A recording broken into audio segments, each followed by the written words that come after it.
கிறிஸ்துவுக்குள் பிரியமானவர்களே, கர்த்தரும் இரட்சகருமாய் இயேசு நீடிய நாமத்தினாலே உங்கள் யாவரையும் வாழ்த்துகிறேன். தேவன் அருளிய அப்ப மினிஸ்ட்ரி சேனல் மூலியமாக உங்களோடு சந்திப்பதில் மிகுந்த மகிழ்ச்சி அடைகிறேன். தினம்தோறும் இரவு நேரத்தில் 8 மணிக்கு பரிசுத்த வேதாகமத்திலிருந்து ஒரு பகுதியை நாம் தியானித்து நம்முடைய குடும்ப பாதுகாப்பிற்காக நாம் ஜெபித்து வருகிறோம்.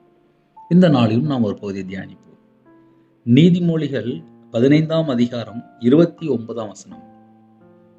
துன்மார்க்கருக்கு கர்த்தர் தூரமாக இருக்கிறார், நீதிமான்களின் ஜெபத்தை கேட்கிறார். ஹல்லேலூயா. கிறிஸ்துவுக்குள் பிரியமானவர்களே, ஒரு மனுஷன் துன்மார்க்கமா வாழும்போது கர்த்தர் தூரமா இருக்கிறார்.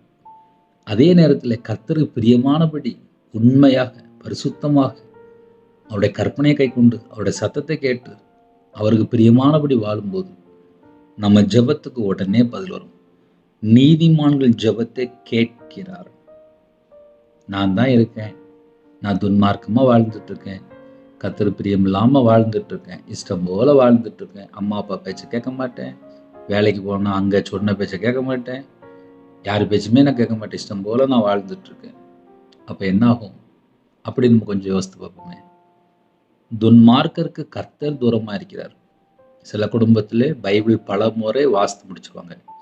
சர்ச்சில் பார்த்தா ஒரு பெரிய பொசிஷனில் இருப்பாங்க, 30 வருஷம் 40 வருஷம்லாம் சர்ச்சுக்கு போயிட்டு இருப்பாங்க.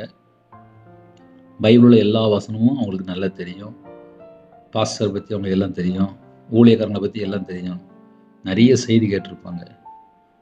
ஆனால் இந்த காரியம் தப்பு, இதை இப்படி செய்யக்கூடாது அப்படின்னு சொல்லி அவங்களுக்கு நல்லா தெரியும்.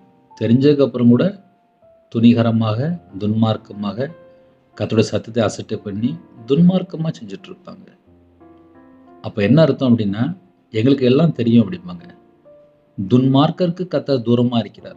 ஒரு சர்ச்சில் 40 வருஷமாக நான் போயிட்டுருக்கிறேனே, எனக்கு எல்லாம் தெரியுமே, நான் 40 வருஷமாக பிறந்ததுலேருந்தே நான் சர்ச்சுக்கு தானே போயிட்டுருக்கேன், அப்புறம் என்ன பிரச்சனை அப்படின்னு சொல்லி அவங்க யோசிப்பாங்க. துன்மார்க்கருக்கு கர்த்தர் தூரமாக இருக்கிறார். கர்த்தருடைய சத்தத்துக்கு கீழ்ப்படிந்தால் மட்டும்தான் நீதிமான். கர்த்தருடைய வார்த்தையை விட்டு விலகியாச்சுனாலே துன்மார்க்கர் என்று எழுதப்பட்டிருக்கு. துன்மார்க்கமாக வாழும்போது அந்த இடத்துல எவ்வளோ ஆபத்து இருக்கும்.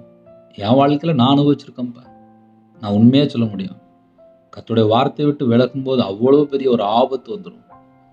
உமது வேதத்தை விட்டு விலகிற துன்மார்க்கர் என்று எழுதப்பட்டிருக்கு. ஒரு மனுஷன் வேதத்தை விட்டு விலகியாச்சுனாலே துன்மார்க்கனாக மாறிட்டான். துன்மார்க்கனுக்கு நிம்மதியாக இருக்கு, தூக்கமே வராது, படுத்தா தூக்கம் வராது. ஏன்? கர்த்தருடைய வார்த்தைக்கு கேட்கல, கர்த்தருடைய சத்தத்துக்கு செவி கொடுக்கல. சில குடும்பத்தில் காலையில் இணைந்திருப்பீங்க. இந்த செய்தி கேட்கும்போது நீங்கள் எப்படி யோசித்து பார்க்கணும் அப்படின்னா, துன்மார்க்கன் நீதிமான். துன்மார்க்கனாக வாழ்ந்தாச்சு அப்படின்னா கர்த்தர் தூரமாக இருக்காராம். கர்த்தர் தூரமாக இருந்தால் அந்த குடும்பத்தை எப்படி ஆசிரியப்பார்? நம்ம அப்படி கொஞ்சம் யோசித்து பார்ப்போமே. தண்ணி அடிக்கக்கூடாதுன்னு சொல்லி தெரியும், விபச்சாரம் பண்ணக்கூடாதுன்னு சொல்லி தெரியும், களை வாங்கக்கூடாதுன்னு சொல்லி தெரியும், பொய் சொல்லக்கூடாதுன்னு சொல்லி தெரியும், அசுத்தமாக இருக்கக்கூடாதுன்னு சொல்லி தெரியும், கண்களில் இச்சையான பார்வை இருக்கக்கூடாதுன்னு சொல்லி தெரியும், சிந்தனையில் பொல்லாத காரியத்தை யோசிக்கக்கூடாதுன்னு சொல்லி தெரியும், இதயத்துக்குள்ளே ஒரு குப்பையை கொண்டு வைக்கக்கூடாதுன்னு சொல்லி தெரியும். எல்லாருக்கும் தெரியும்.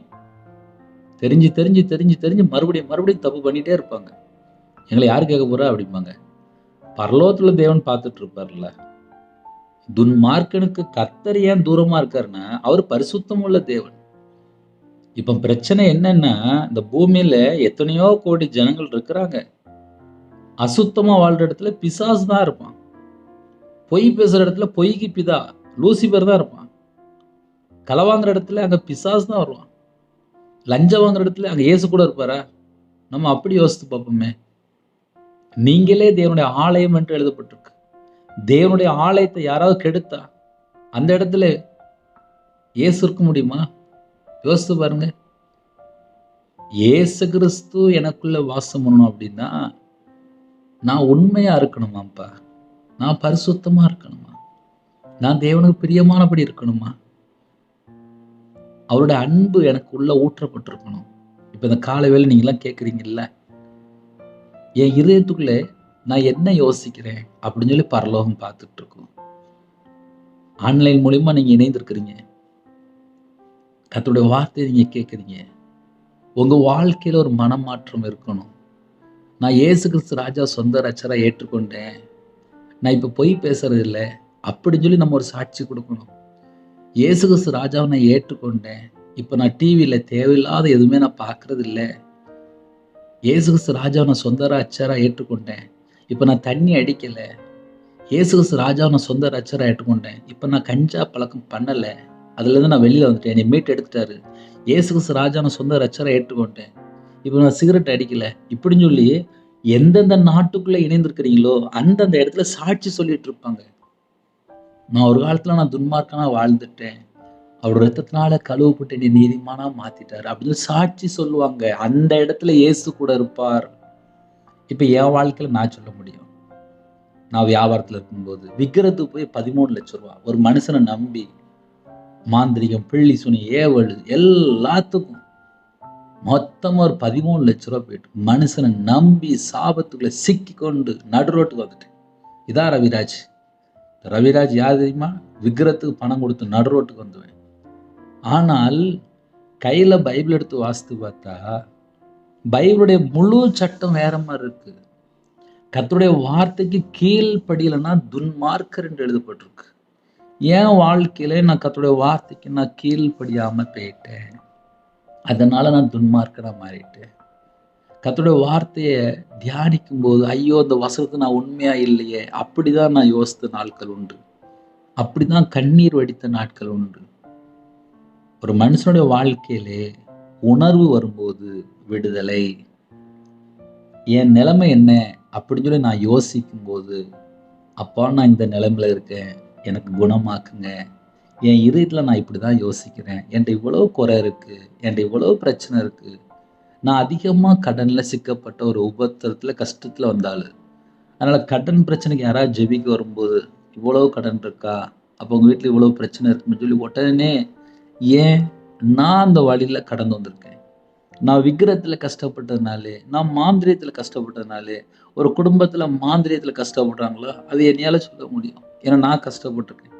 2008 சாவு போற நிலைமையில கிடந்தேன். அதனால யாருக்கோ உடம்பு சரியில்லாம ஜெபிக்க வராங்களா என்னையால உணர்ந்து கொள்ள முடியும். ஏன்னா நான் கஷ்டப்பட்டிருக்கேன். நான் நடு ரோட்டில் இருந்திருக்கேன். கஷ்டப்பட்டு 5 வருஷம் கஷ்டப்பட்டு எழுதிருக்கேன். துன்மார்க்கனா இருக்கும்போது இவ்வளவு தண்டனை வரும். தேவனுடைய கோபத்துல நான் வாழ்ந்திருக்கேன். காரணம் என்ன? விக்கிரத்துல போய் பணம் கொடுத்துட்டேன். அந்த இடத்துல கர்த்தர் கூட இருப்பாரா?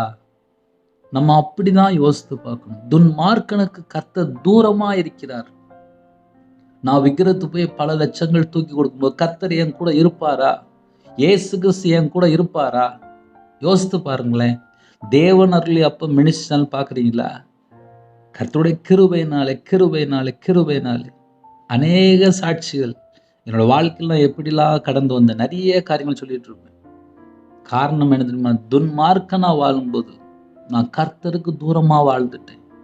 அதனாலதான் நான் நடுரோட்டுக்கு வந்தேன். துன்மார்க்கனா வாழும்போது என் வாழ்க்கையில் எவ்வளவு கஷ்டம் இருந்திருக்கும் யோசித்து பாருங்க. இந்த செய்தி யாரெல்லாம் காலைல கேட்குறீங்களோ, உமது வேதத்தை விட்டு விலகுற துன்மார்க்கர் என்று எழுதப்பட்டிருக்கு. ஐயா நான் கிறிஸ்டியனா இருக்கிறேன், இருங்க, தப்பு இல்லை, ஒன்றும் பிரச்சனை இல்லை, இருங்க. கர்த்தருடைய வார்த்தையை விட்டு விலகியாச்சுனாலே துன்மார்க்கர் என்று எழுதப்பட்டிருக்கு. என் வாழ்க்கையில நான் கர்த்தருடைய வார்த்தையை விட்டு விலகின நாட்கள் உண்டு. ஏன்னா நிறைய குடும்பத்திலே எல்லாரும் நினைப்பீங்க உங்களுக்கு என்ன பிரதர் அப்படிம்பாங்க. ஒரு வார்த்தைக்கு கீழ்ப்படியலைனாலே துன்மார்க்கர். உடனே மனம் திரும்பி அப்பா அந்த காரியத்தில் நான் உண்மையா இல்லை என்னை மன்னிச்சிருன்னு சொல்லி உடனே சரண்டர் ஆயிரும். அது எந்த காரியமும் இருந்தாலும் சரி. இந்த காலைல யாரெல்லாம் கேட்குறீங்களோ, என் வாழ்க்கையில் இந்த காரியத்தில் நான் இன்னும் துன்மார்க்கனா வாழ்ந்துட்டு இருக்கேன், என்னை அர்ப்பணிக்கிறேன்ப்பா, நான் மனம் திரும்பணும்னு ஆசைப்படுறேன், உங்கள் ரத்தத்தினால கழுவி என்னை சுத்திக்காதீங்க, என்னை பரிசுத்தமாக்குன்னு சொல்லி உடனே அவர்கிட்ட ஓடி வந்துடணும். ஒரு மனுஷன் துன்மார்க்கமாக வாழ்ந்துருக்கான், கர்த்தர் தூரமாக இருக்கார். கர்த்தர் தூரமாக இருந்ததுக்கப்புறம் எப்படி அந்த வீட்டுக்குள்ள சமாதானம் இருக்கும், நிம்மதி இருக்கும், படுத்தா எப்படி தூக்கம் வரும், காலையில் எப்படி? ஒரு வீட்டுக்குள்ளே என்ன பிரச்சனை அப்படின்னா 3 மணி நேரம் 4 மணி நேரம் நல்ல செல்ஃபோனில் மூழ்கி கிடக்குறாங்க. தேவையில்லாத வீடியோ, தேவையில்லாத நபர், தேவையில்லாத ஃப்ரெண்டு, தேவையில்லாத படம், தேவையில்லாத காரியங்கள் வீட்டுக்குள்ளே எல்லாம் தீட்டு தீட்டு தீட்டு தீட்டு தீட்டு. சில குடும்பத்தில் விக்கிரத்தில் தீட்டு, சில வீட்டில் பாவம் பண்ணி வீட்டுக்குள்ளே வாசப்படியில் பாவம் படுத்து கிடக்கும். சில வீட்டில் என்ன பண்ணுறாங்க, வீட்டில் இருக்க மாமியார் சோறு போட மாட்டாங்க, வயசான பாட்டியாக இருக்கும், ஒரு இட்லி சாப்பிடும், அந்த பாட்டிக்கு சாப்பாடு கொடுக்க மாட்டாங்க. அது அந்த வீட்டுக்குள்ள எப்படி ஆசீர்வாதம் இருக்கும்? துன்மார்க்கருக்கு கர்த்தர் தூரமா இருக்கிறார். வீட்டில் ஒரு வயசானவங்க இருப்பாங்க, அது அம்மா அப்பாவை கூட இருக்கலாம், வயசாயிருக்கும், பலவீனமா இருப்பாங்க, வியாதியில இருப்பாங்க, படுத்த படுக்கையில இருப்பாங்க. எப்படினாலும் இருக்கட்டுமே. வயசாயிட்டுல துன்மார்க்கருக்கு கர்த்தர் தூரமா இருக்குது. அவங்க அப்படியே பேசிட்டாங்க பிரதர். அவங்க அப்படி பேசிட்டாங்க. எப்படினாலும் பேசிட்டு போட்டுமே.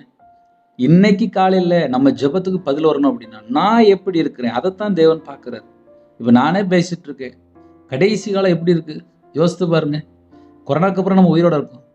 இன்னைக்கு காலையில பேசுறதுக்கு எனக்கு ஜீவனை தந்திருக்காரு. அதனாலதான் நான் பேசிட்டு இருக்கேன். இல்லைன்னா ரவிராஜ் கிடையாது. ரவிராஜுக்கு உயிர் இருக்கு. அதனால உங்கள்கிட்ட பேசிட்டு இருக்கேன். அவ்வளவுதான். அந்த ரவிராஜ் எப்படி இருக்கான்னு சொல்லி பரலோகத்துல தேவன் பார்ப்பார். துன்மார்க்கனுக்கு கர்த்தர் தூரமா இருக்கிறார்.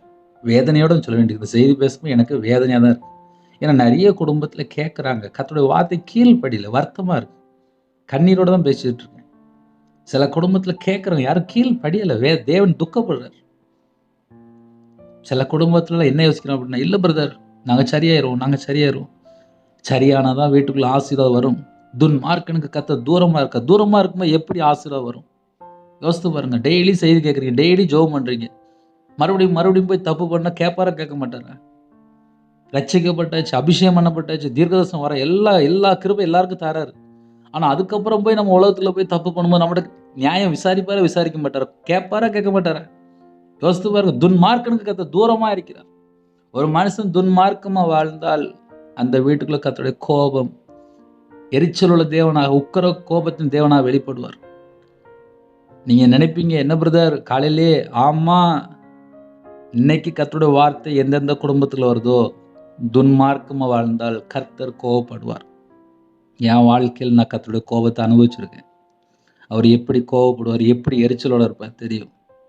கர்த்தருடைய வார்த்தையை விட்டு விலகினா அவர் கோபப்படுவார். ஒரு மனுஷன் ரட்சிக்கப்படுகிற முன்னாடி உலகத்துல 1000 தப்பு இருந்திருக்கலாம். ரட்சிக்கப்பட்ட பின்பாக, பைபிளை கையில் எடுத்து வாசித்த பின்பாக தேவனுக்கு பிரியமானபடி வாழ்றோமா? தேவன் எதிர்பார்ப்பார். அவர் இரத்தத்தினால கழுவப்பட்டு பரிசுத்தாவினால் நிரப்பப்பட்ட பின்பாக, கிருபை தந்ததுக்கு அப்புறம் நம்ம எப்படி நடக்கிறோம், ஆசீர்வாதத்தை பெற்றுக்கொள்ள 1000 மடங்கு ஜெபம் பண்றோம். மனம் திரும்புறதுக்கு நம்ம எத்தனை மடங்கு ஜெபம் பண்ணியிருக்கோம்? எத்தனை மடங்கு தேவனுக்கு பிரியமானபடி வாழ்றதுக்கு ஜெபம் பண்ணியிருக்கோம்? யோசித்து பாருங்க. என்னையும் சேர்த்துதான். துன்மார்க்கனுக்கு கர்த்தர் தூரமா இருக்கிறார். ஒரு மனுஷன் துன்மார்க்கமா வாழ்ந்தாச்சு அப்படின்னா, கர்த்தர் தூரமா இருக்கும்போது அவங்க நிலைமை எப்படி இருக்கும்? நம்ம அப்படி கொஞ்சம் யோசித்து பார்ப்போமே.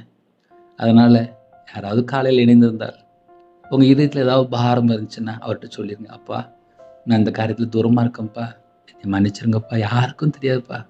நான் அந்த ரகசியத்துல பாவத்துல இருக்கேன்ப்பா. என்னை மீட்டெடுங்கப்பா, என்னை மன்னிச்சிருங்கப்பா அப்படின்னு சொல்லி கண்ணீரோடு மனம் திரும்பிட்டீங்க அப்படின்னா, நம்முடைய தேவன் சேர்த்து கொள்வார். அவர் மனதுருகிற தேவன், மன்னிக்கிறதுக்கு தயவு பெருத்திருக்கிறார் சொல்லி வேதம் சொல்கிறது. உங்களுடைய எல்லா குறைகள், குற்றங்கள் எல்லாவற்றையும் மன்னிப்பார். ஆனால் உடனே மனம் திரும்பி உள்ள வந்துடணும். காலையில் செய்தி கேட்டுட்டு அப்படியே போயிடக்கூடாது. துன்மார்க்கனுக்கு கர்த்தர் தூரமா இருக்கிறார். தூரமா இருக்கும்போது எப்படி ஆசீர்வாதம் வரும்? எப்படி சமாதானம் இருக்கும்? உங்க வீட்டுக்குள்ள எல்லாமே ஆசீர்வாதமா மாறணுமே. கேட்பீங்களா? அப்பா, உங்க ரத்தத்தினால நீ கழுவி சுத்திகரின்னு சொல்லி கேளுங்க. நீதிமான் செய்யும் ஜெபம், அந்த ஊக்கமான ஜெபத்துக்கு உடனே பதில் வரும். நம்ம எல்லாரும் அவர் ரத்தத்தினால என்னை கழுவுங்கப்பா அப்படின்னு சொல்லி கேட்போமா? கண்களை மூடி நாம் ஜெபம் செய்வோம். எங்களை அதிகமாய் நேசிக்கிற அன்பு நிறைந்த பரிசுத்தமுள்ள நல்ல தகப்பனே, உம்மை நன்றியோடு துதிக்கிறோம் ராஜா. இந்த அதிகால வேளையிலே அப்பா உம்முடைய பாதத்தில் வருகிறோம்ப்பா.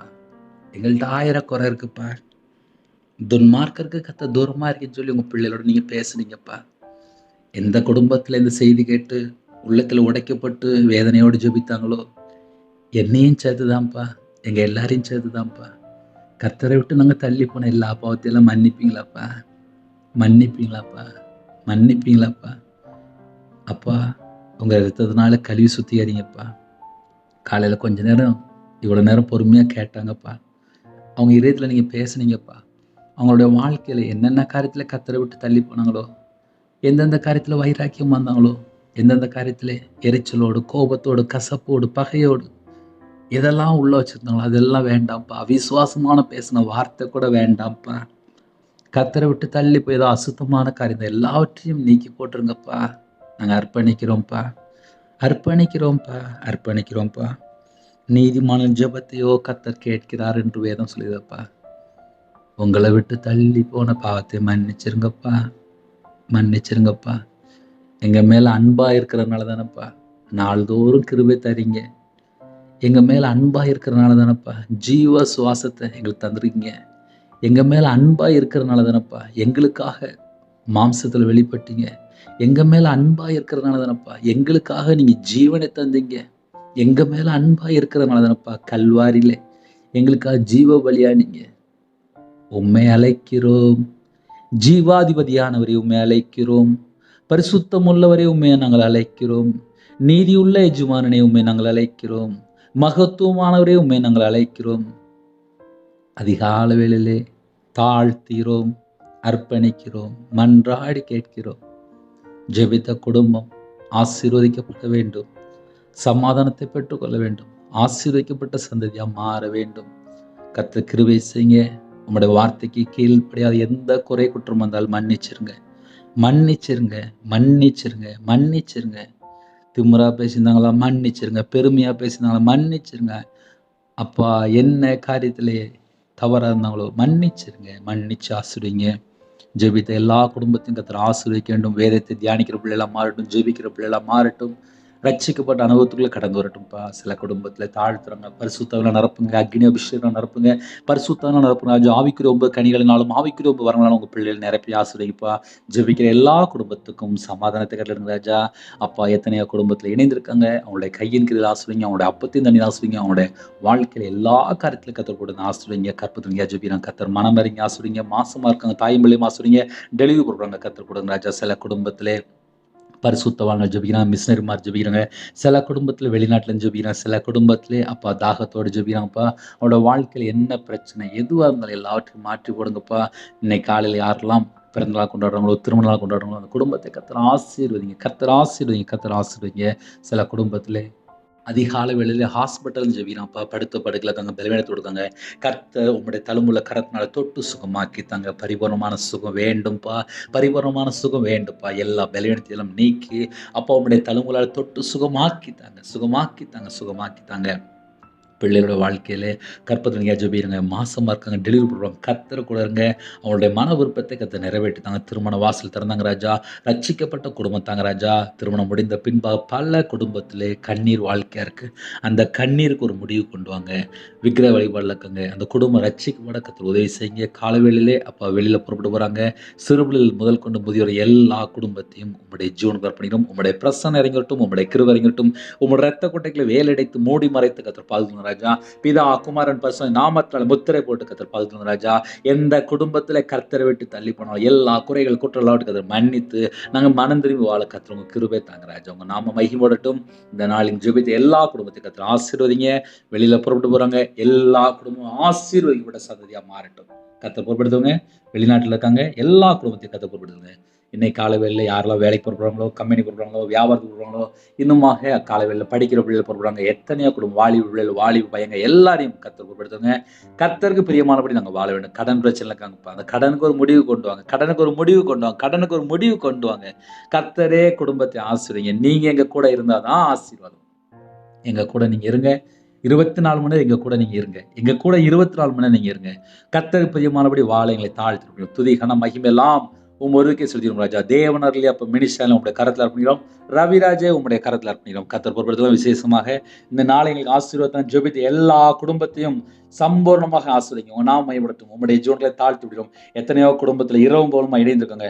அந்த குடும்பம் கர்த்தராகிய இயேசு கிறிஸ்து நாமத்தினால் ஆசீர்வதிக்கட்டும். துதி கன மகிமை எல்லாம் ஒருவருக்கே செலுத்திடும். இயேசு கிறிஸ்து பிதாவே ஆமென். தேவனுக்கே மகிமை உண்டாவதாக. கர்த்தர் தாமே உங்களையும் உங்கள் குடும்பத்தின் சகல காரியத்தையும் சம்பூர்ணமாக திருப்தியாக கர்த்தர் கொடுத்து ஆசீர்வதிப்பாராக. ஆமென். கர்த்தராகிய இயேசுவின் கிருபையும் பிதாவாகிய அன்பும் பரிசுத்தவனுடைய ஐக்கியமும் இப்பொழுதும் எப்பொழுது சதா காலங்களிலும் நம்மளோடு கொடுப்பதாக. ஆமென். கிறிஸ்துவில் பிரியமானவர்களே, ஊழியத்துக்காக ஜெபித்துக் கொள்ளுங்கள். 9363064182 நம்பர் உண்டால் நாங்கள் உங்களுக்காக குடும்பத்தை ஜெபிப்போம். நீங்களும் எங்களை ஊழியலுக்காக தொடர்ந்து ஜெபிங்கள். கர்த்தர் உங்களையும் உங்கள் குடும்பத்தின் சகல காத்திலும் சம்பூர்ணமாக திருப்தியாக கர்த்தர் கொடுத்து ஆசீர்வதிப்பாராக. ஆமென். God bless you. Thanks for watching. Please subscribe our channel. Click the like and share. Click the bell. God bless you.